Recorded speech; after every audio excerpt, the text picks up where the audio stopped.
Now you give it to Mum. Can I have it? Good. Good girl, thank you. When children learn, each little gain in learning is a step towards a final goal. Sometimes children learn so quickly that we don't notice all the little steps they take along the way. But these steps are there. Most children progress through much the same steps as they learn new skills. This has allowed educationalists to identify the steps and to use them both for measuring progress and for teaching. A handicapped child can make use of these same steps in her learning, but to make things easier for her, we can add some extra steps in between. So, instead of moving towards her goal in a few big steps, the handicapped child moves through many little ones. It may take her longer to reach her goal, but given time, she will get there. Small steps will help you to find the right steps for your child. In this videotape program, we will look at the sequences of learning, the way in which one skill builds on another, and we will explore more closely the idea of progressing in small steps. There are many different areas in which your child will need to learn. She will need to learn to control her large muscles so that she can crawl, sit, walk and run. She will need to learn to coordinate her hands and eyes so that she can pick things up and use them in many different ways. She needs to learn to take care of her own personal and social needs, and most importantly, she needs to communicate with others.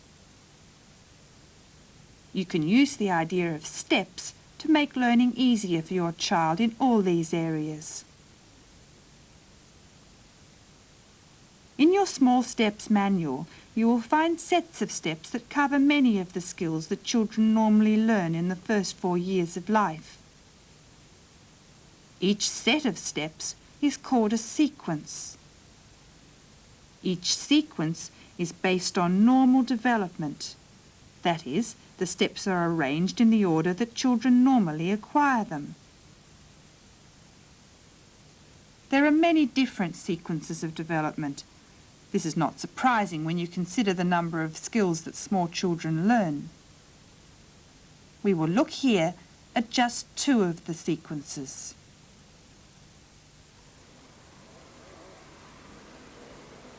Good girl. When children learn to walk, they progress through a sequence of many different steps. A selection of these steps are described to us here by Diana Euther, a physiotherapist with the Macquarie program. I'm going to talk about an infant's development of movement from his birth until his first tentative steps, showing how there's a predictable sequence in this development. His first major achievement is gaining control over his head. Parents are aware of this when they carry him or sit him, as they can sense that they no longer have to give him as much support. The baby's learning to gain this control in all the efforts he makes all through the day. He's constantly experimenting and moving and gaining control over those, even the tiniest movements that he makes. For instance, when he's lying on his tummy, he starts off being a very bunched up little fellow, and the efforts that you see him make lifting his head seem just enormous, which they are.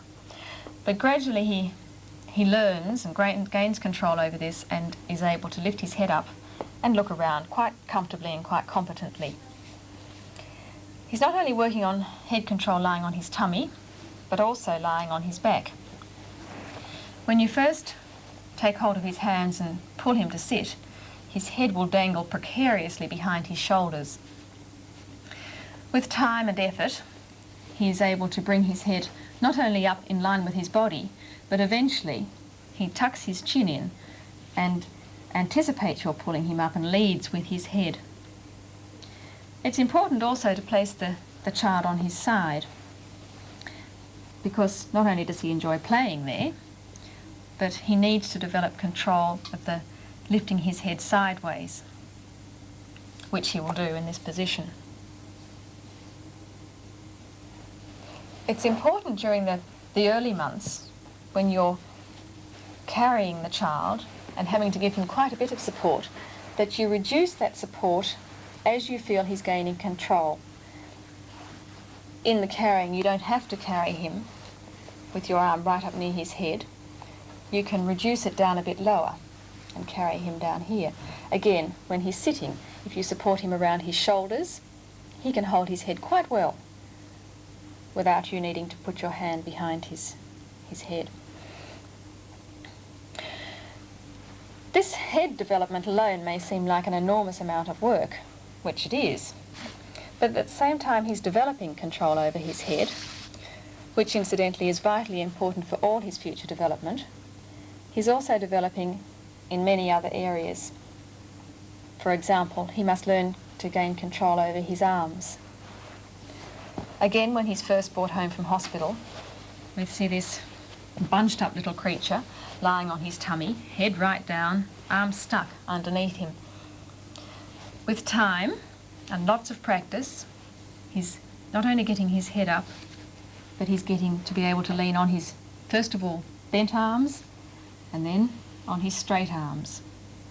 And to beat that, he's actually able to reach forward in both these positions. Another big step for baby, now that he has control over his head and he's beginning to get control over his back muscles, learning to cope with the effect of gravity, is sitting. You can place him in sitting now. At first he sags right forward from his hips. He gradually straightens up, his balance improves, and he no longer will need his hands for support, but can begin to use his hands for play.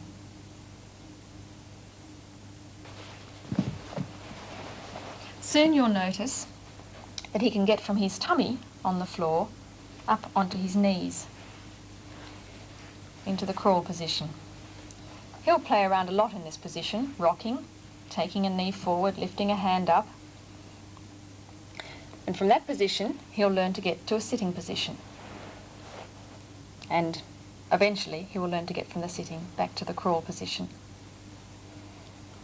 With all this playing around in the crawl position, he gets his act together, and one day you're going to walk in and find him actually taking a few steps across the floor, crawling steps, and he's away. He's not just rolling around the floor, he's now actually crawling around the floor. His experimenting and practice with his newfound skills goes on endlessly, until one day you'll come in and find him clutching desperately onto a piece of furniture. Once he's up in standing, at first he doesn't know how to get down, so he'll probably be screaming, and you'll have to, for the first many times, help him to sit down. He'll then learn to plonk straight back onto his bottom, and from there he'll learn to get down in a controlled way. Having discovered that pulling up to standing is really rather fun, you'll find him pulling up on everything. He learns that not only can he stand there, but if there's a toy just out of his reach, by reaching well forward and taking a step, he's able to get at that precious object or toy that Mother thought was out of his reach. From here, he'll start to push away from the furniture and stand independently.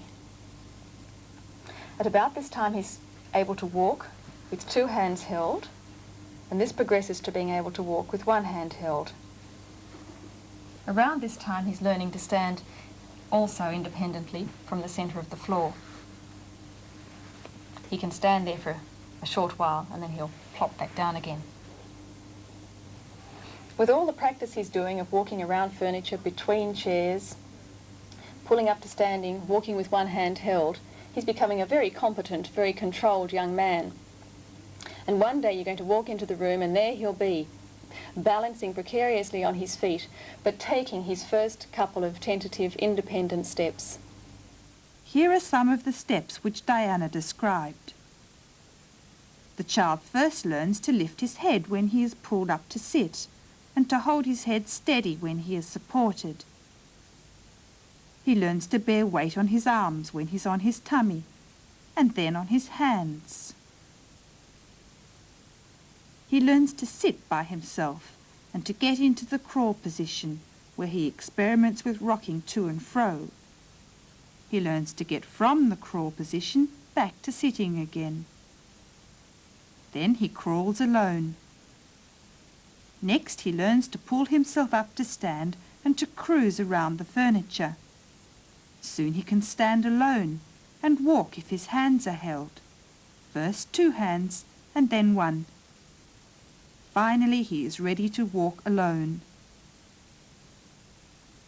Almost all children progress through these basic steps as they learn to walk, and when we teach a child to walk, we guide them through each step in turn.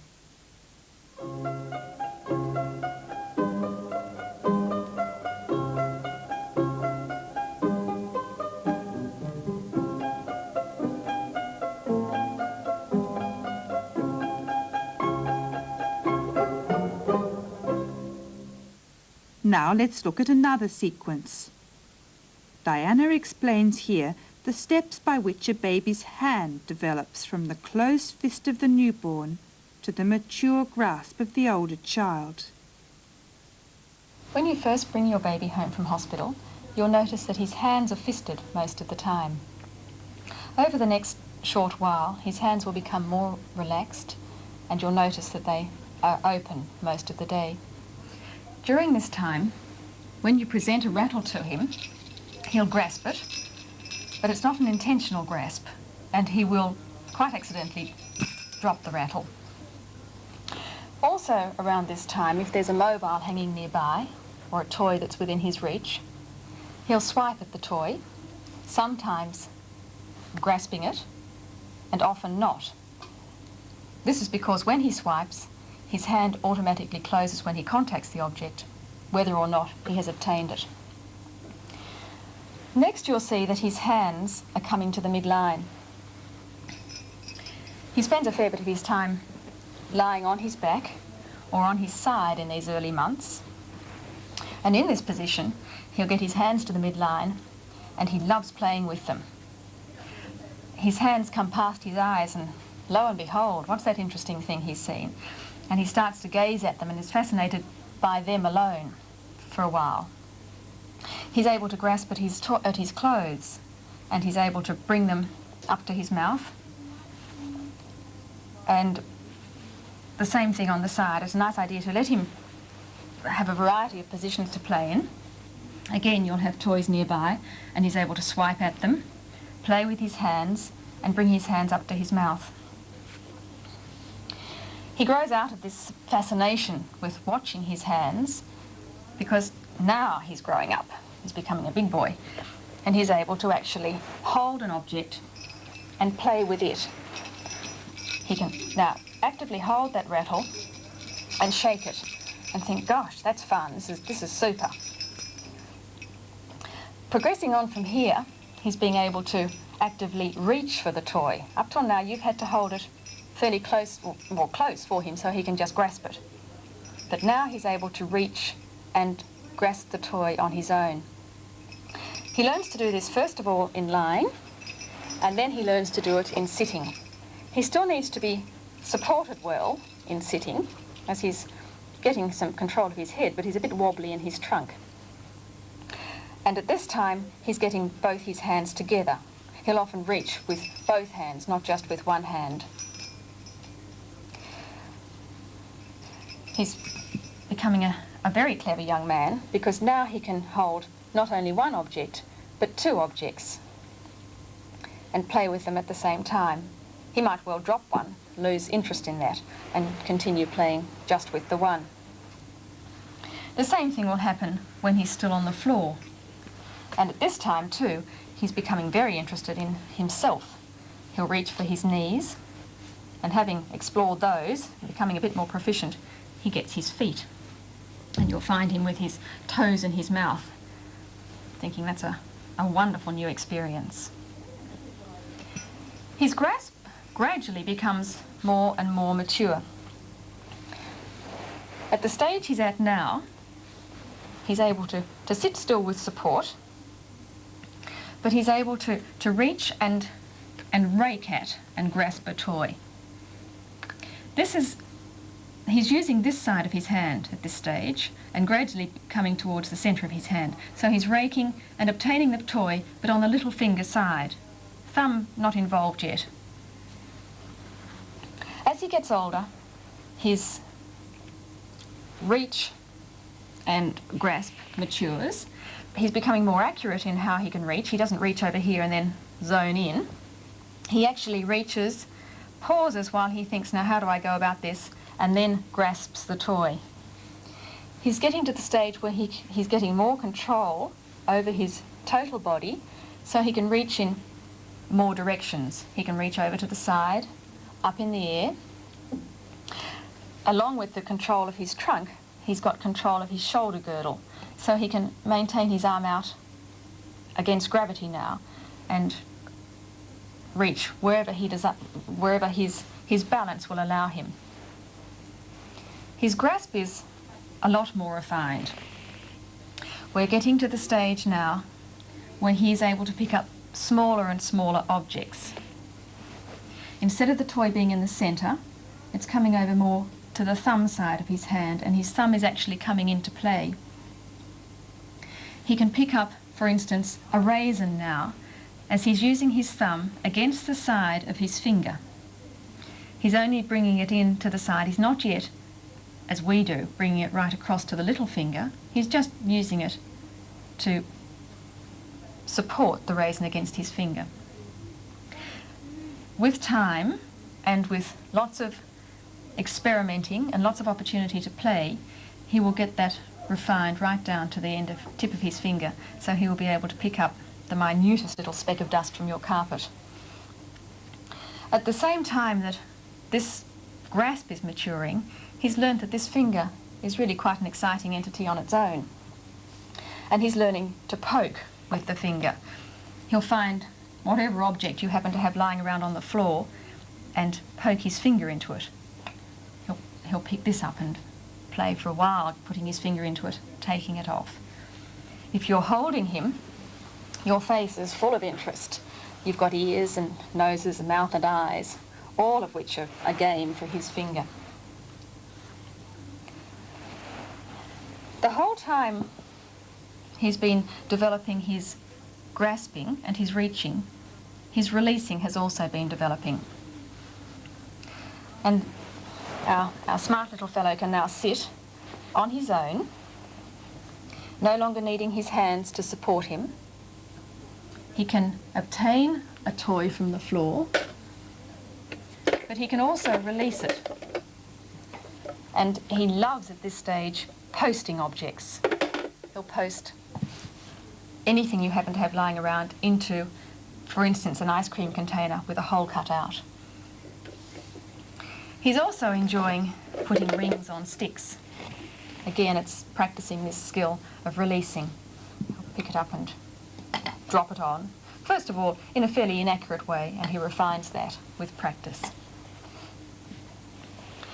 Play is a very, very important part of a child's development.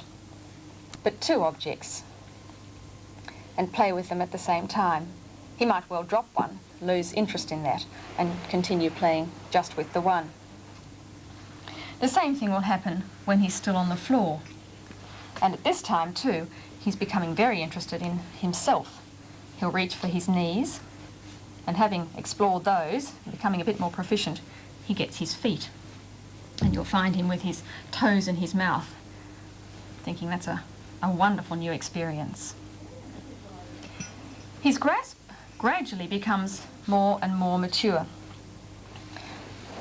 At the stage he's at now, he's able to sit still with support, but he's able to reach and rake at and grasp a toy. He's using this side of his hand at this stage and gradually coming towards the centre of his hand. So he's raking and obtaining the toy, but on the little finger side. Thumb not involved yet. As he gets older, his reach and grasp matures. He's becoming more accurate in how he can reach. He doesn't reach over here and then zone in. He actually reaches, pauses while he thinks, now how do I go about this, and then grasps the toy.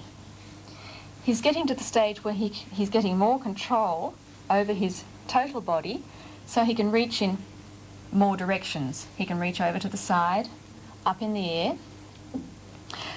Along with the control of his trunk, he's got control of his shoulder girdle, so he can maintain his arm out against gravity now and reach wherever his balance will allow him.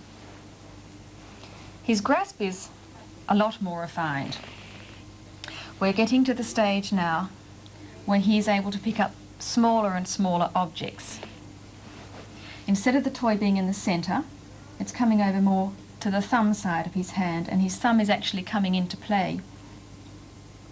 He can pick up, for instance, a raisin now, as he's using his thumb against the side of his finger. He's only bringing it in to the side. He's not yet, as we do, bringing it right across to the little finger. He's just using it to support the raisin against his finger. With time and with lots of experimenting and lots of opportunity to play, he will get that refined right down to the tip of his finger, so he will be able to pick up the minutest little speck of dust from your carpet. At the same time that this grasp is maturing, he's learned that this finger is really quite an exciting entity on its own. And he's learning to poke with the finger. He'll find whatever object you happen to have lying around on the floor and poke his finger into it. He'll pick this up and play for a while, putting his finger into it, taking it off. If you're holding him, your face is full of interest. You've got ears and noses and mouth and eyes, all of which are a game for his finger. The whole time he's been developing his grasping and his reaching, his releasing has also been developing.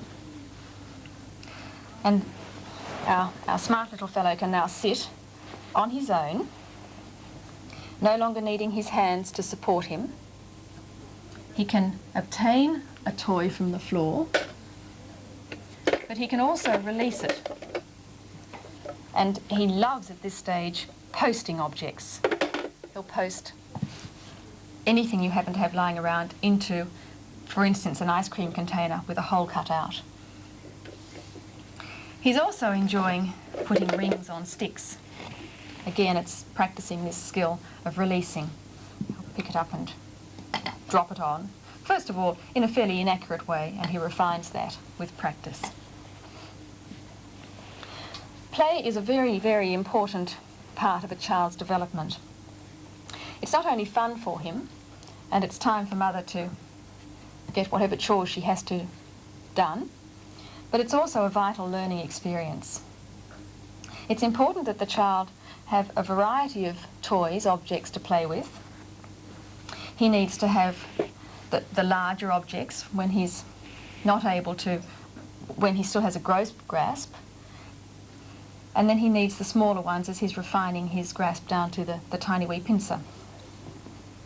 Also with the reach, he starts off with his very inaccurate reach, and he needs something that's hanging nearby that he can just swipe at until he's got to the stage where he can reach and pick up whatever his fancy leads him to. We've seen also how he builds these skills one upon the other.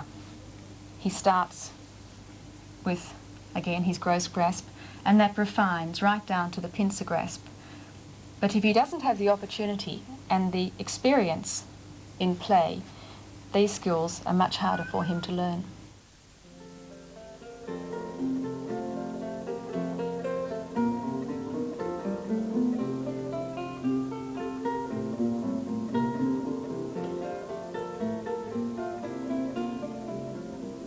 Children learn by building one skill on another. Each skill that they learn prepares them to learn something new. Some children progress in big steps. Some children need smaller steps, but either way, the process of learning is much the same. Before we begin to teach, we need to find out what step in each sequence of development the child has already reached. Once we know what the child can do now, we can help him or her to take the next step. This finding out process is called assessment, and we will talk about this in part 4.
In part 3, we saw that normal development occurs in steps, which follow much the same sequence for every child.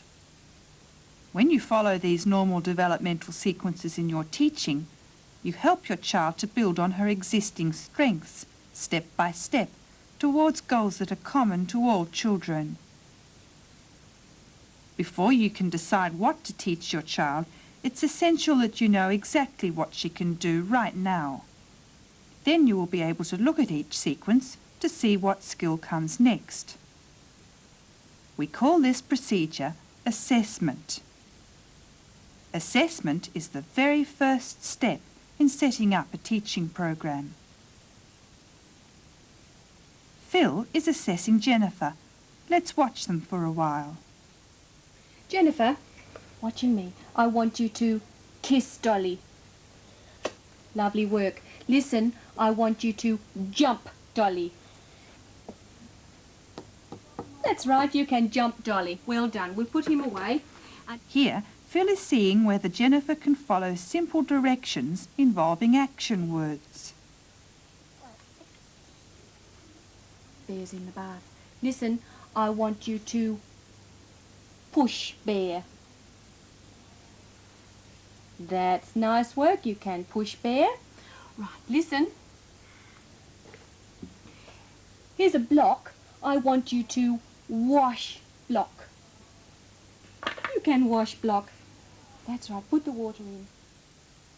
Now Phil goes on to assess Jennifer's skills with a puzzle.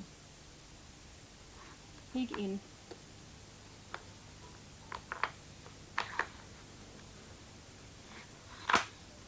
That's right, Pig went in. I'm going to make it just a little bit harder this time. I'm going to turn them upside down. No. How's Horse? Have a look at Horse. Horse away.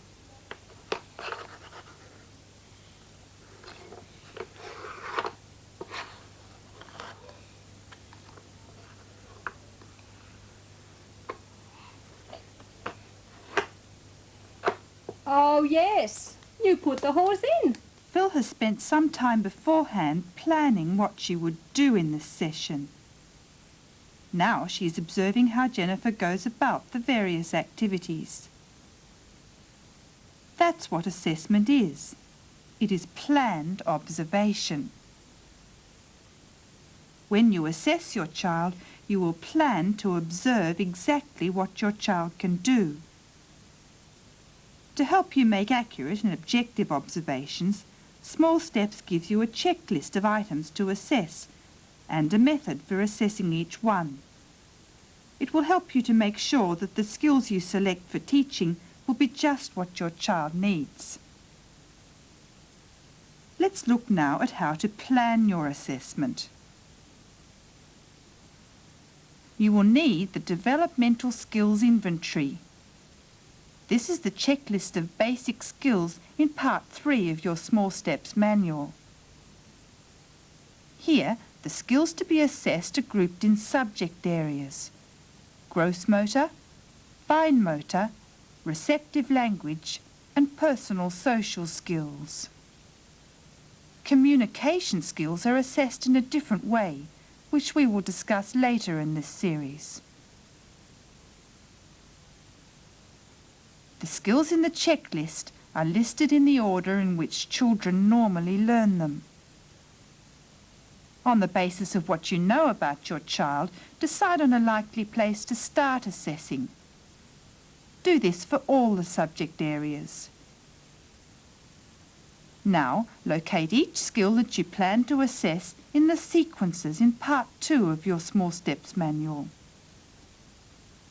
Here you will find information about how to assess each skill, the materials you will need, the method to follow, and how to score your child's response. Here is a very important principle for using the Developmental Skills Inventory. Keep assessing until you find the point in each sequence where your child begins to have difficulty. This is the information that will help you decide what to teach next. You hold the paper and cut right across. Oh, beautiful. Again. Great, Miff. Let's put that away. Let's have another one. Here, Rosemary is assessing Miffy. First she assesses cutting and then colours. Notice how in each sequence Rosemary starts with something that is easy for Miffy and keeps going until she finds the point where problems begin.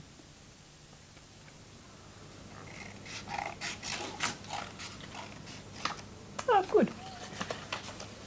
Right. This time, Miffy, I want you to cut on the line. Right? Start on the line.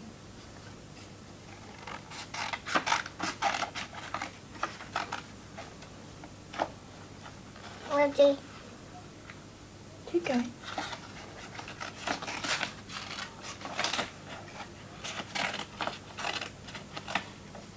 Thanks, Miffy. Let's try this one. You cut on the line.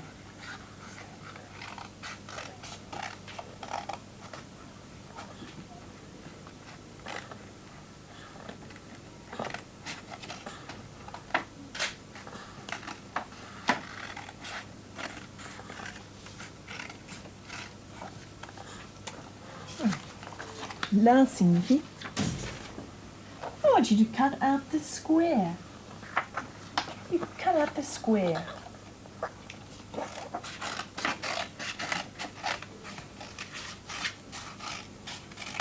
You finished? Yes. Right. Put that one away. Assessing differs from teaching in that the teacher does not step in to prevent or correct mistakes or to help in any way. She accepts all the child's attempts to complete a task. The purpose here is not to teach, but to find out. Look, Miffy, I can put yellow with yellow. Right? You put blue with blue. Right? Yellow with yellow. red with red, yellow with yellow, oh, blue with blue, red with red, blue with blue, and yellow with yellow. Good work, Niffy. Let's have another colour. Let's put green in as well. Try this time. Watch. Watch, Niffy. I can put green with green. You put blue with blue. Red with red. Yellow with yellow. Green with green. Yellow with yellow. And red with red. Right. Red, and there's some yellow, and some green, and some blue. Miffy, I want you to sort the bears. You put blue with blue, yellow with yellow, and green with green.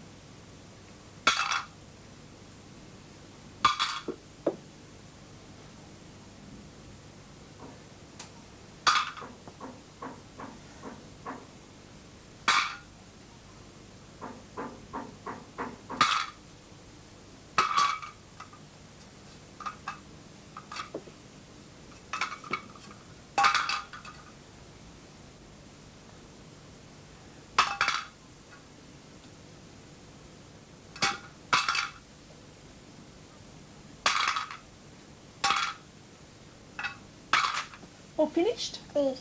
Right. Give me the blue bear. Right, put that one in. Let's swap them round. Miffy, give me the red bear.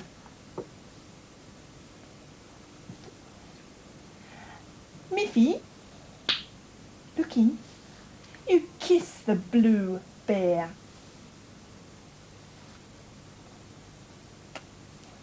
Right, nice kiss. Now listen. Miffy, point to the green bear. Oh, kiss for the big one. Right, let's put those away. Here are the sequences that Rosemary assessed.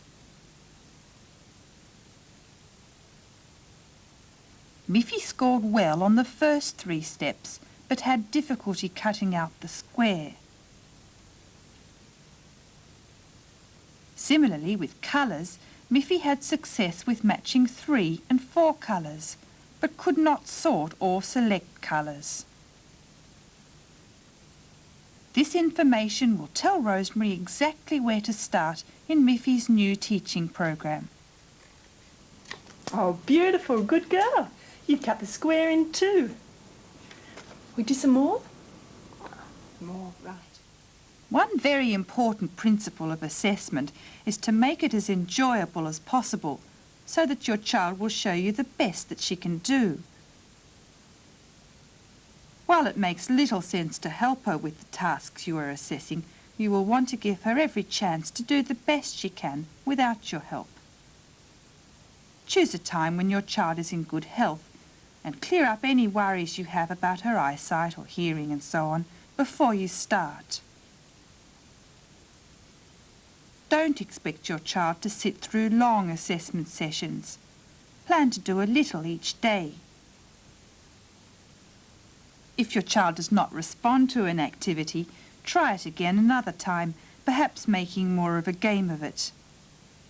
When a child continues to reject activities, despite encouragement, it can be a sign that some special work on attending and responding skills should be the first priority in the child's teaching program. When you assess, aim to alternate different kinds of activities: listening, fine manipulation, active exercises, and so on. Whenever possible, assess skills in the environment in which they are normally used. Feeding skills, for example, should be assessed at mealtime. Turning pages can be assessed at story time. Young babies should need no special assessment sessions at all because everything you need to assess can be fitted into your usual daily activities. Always try to start and finish a session on a note of success so that your child will feel a sense of achievement and be ready for more. Watch how Phil and Susie are enjoying their assessment session together. Turn the page. And we found the bears. There they are, the bears. Turn the page. Good work, Susie. You found the pussycats. Hello, puss. Puss, puss, puss, puss, puss, puss. Puss, puss, puss, puss, puss. Yes, pussycat. Susie can put the block on. Lovely work. For me, thank you. You put this one on for me. Put that one on. Oh, nice work. You can put them on. It is, of course, impossible to have an error-free assessment session. If your child has made no errors at all, then you haven't found the upper limits of what she can do. But failures should be treated lightly so that the child is not discouraged. Remember that assessment is not a time for teaching, it's a time for finding out. See how Rosemary responds as Luke makes an error in his drawing. And I've got V. V, that's right. You draw V. Hold it down here, that's the ball. Go. V. You draw V again. Rosemary doesn't comment. She gives Luke the chance to try again. No, still.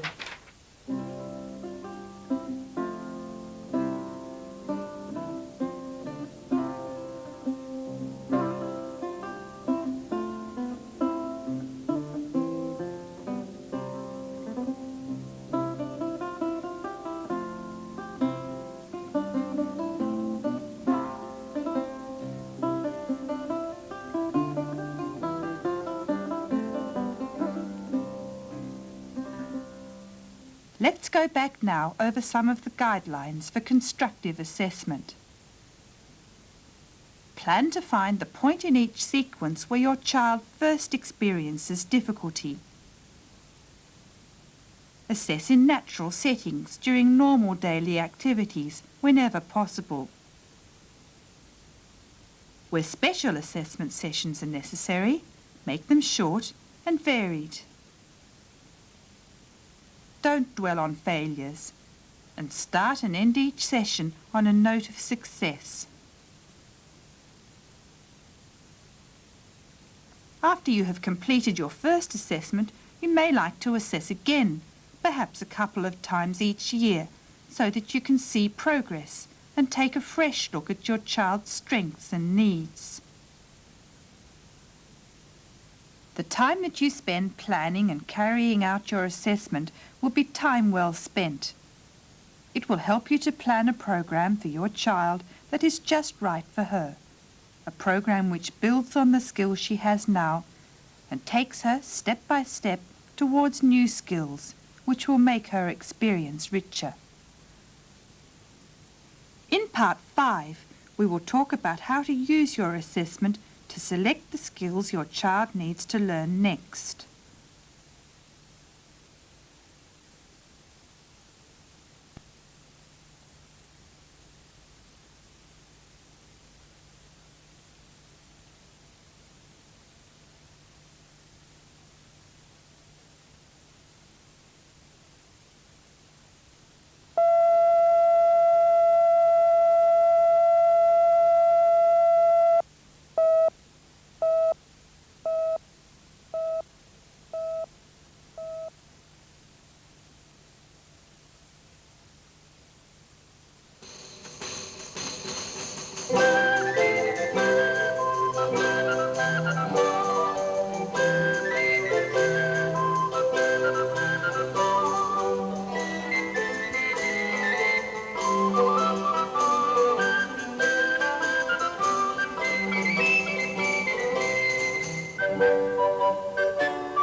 talked about how to assess your child, how to build up an accurate picture of what she can do now.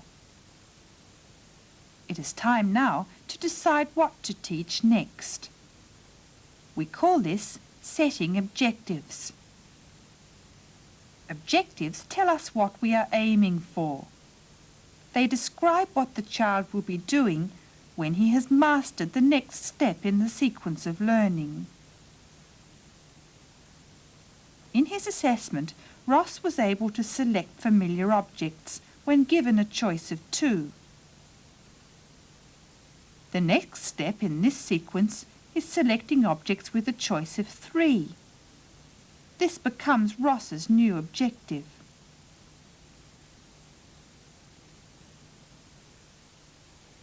Ross, show me Dolly. Here's Dolly. You show me Dolly. There's Dolly. Phil knows from the assessment that this is the right step for Ross, a step that will give him a good chance of success. Phil's objective tells her exactly what to aim for. Ross, show me pig. You found pig. That's right, you found pig. Good. In this session, we will talk about how to select objectives which give your child a good chance of making progress. Have a look at your completed assessment forms, your DSI. You will have a column of pluses and minuses, like this. First, identify the earliest failures in each skill area, the gaps in your columns of pluses. Make a note of these items. Catching up in weak areas has a high priority. Now, look at some of the more advanced items on which your child has scored well. These are areas of strength which could now be extended. Identify your child's weak areas and strong areas in all aspects of her development. Gross motor, fine motor, language, and personal and social skills.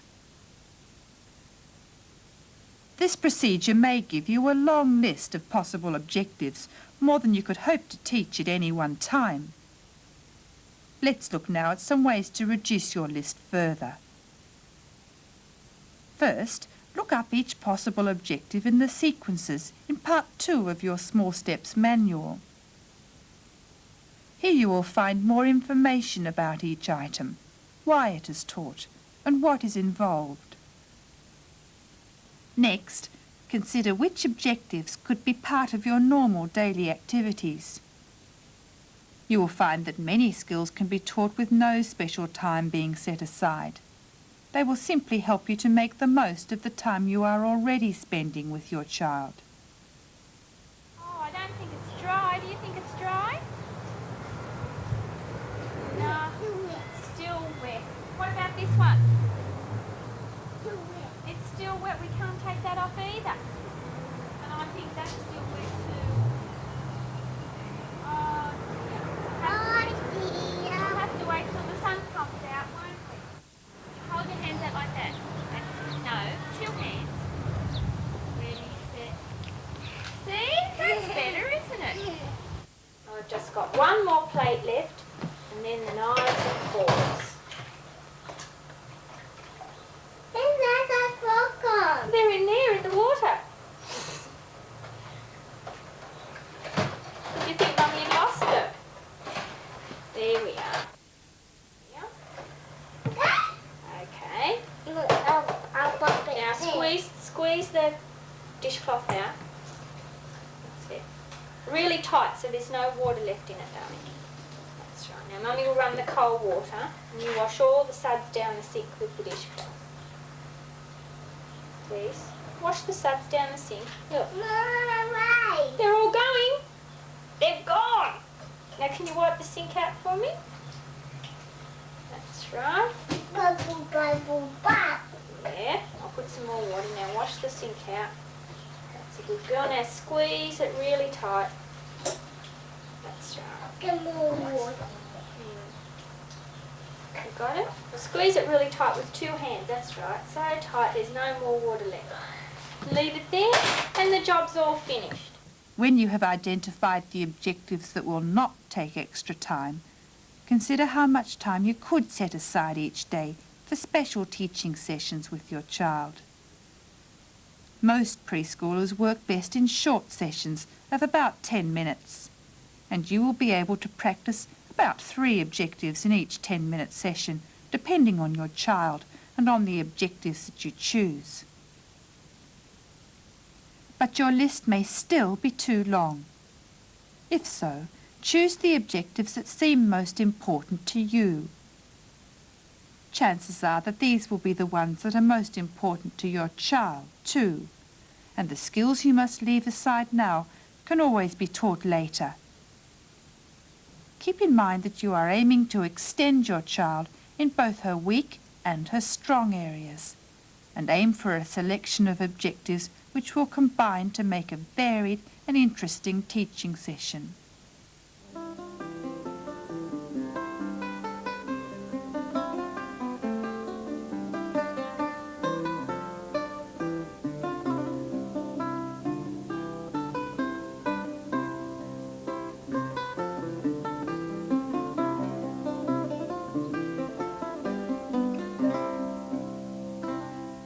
Now, there may be one more problem. What if the next objective in the normal developmental sequence represents too big a step for your child? Your Small Steps manual suggests in-between steps for many items. You can work through these in-between steps, each one becoming your objective in turn. But if these steps are still too big, or you want to teach a skill not covered by this program, there is something more you can do. You can use a procedure called task analysis. Task analysis means breaking a task down into all the separate actions which are needed to perform it. These actions can then be taught one by one. Let's watch Christopher taking off his t-shirt.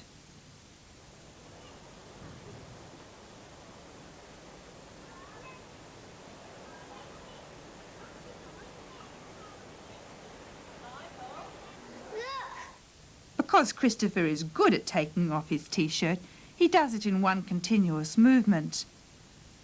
But in fact, many separate actions are involved. Let's have a look at them. We can describe Christopher's actions like this. First, he pulls the neck of his t-shirt up over his head. Second, he locates the hem of his t-shirt and pulls it up and over. Third, he uses his right hand to pull his t-shirt off his left arm. Last, he uses his left hand to pull his t-shirt off his right arm. If you were teaching a child to take off a t-shirt, each of these steps could become your objective in turn. You would continue to help your child through the steps that you had not yet taught. Of course, there are many ways to take off a t-shirt, and we could have added extra steps in our analysis of Christopher's technique. There is no single right way to perform such a task, or to analyse it. What matters is that you identify a series of steps that feel right to you and give you a clear plan of action in your teaching program. If you know what to expect, so will your child, and your sense of purpose will help your child to learn. Here again are the basic guidelines for setting objectives. Your objectives should state what your child will be doing when she has mastered the skill. Look up possible objectives in Part 2 of your Small Steps manual to learn more about them. Include in your program any objectives which can be taught without setting extra time aside. Choose some objectives which will help your child to catch up in her weaker areas, and some which will build on her strengths. Choose the objectives which are most important to you, given the time you have available. Aim for a varied, interesting program. If an objective seems too big a step for your child, set a smaller in-between objective which your child will easily reach, so that you will both have a good feeling of achievement. In the next session, we will look at the all-important question of how to teach your child the skills you have selected for her program.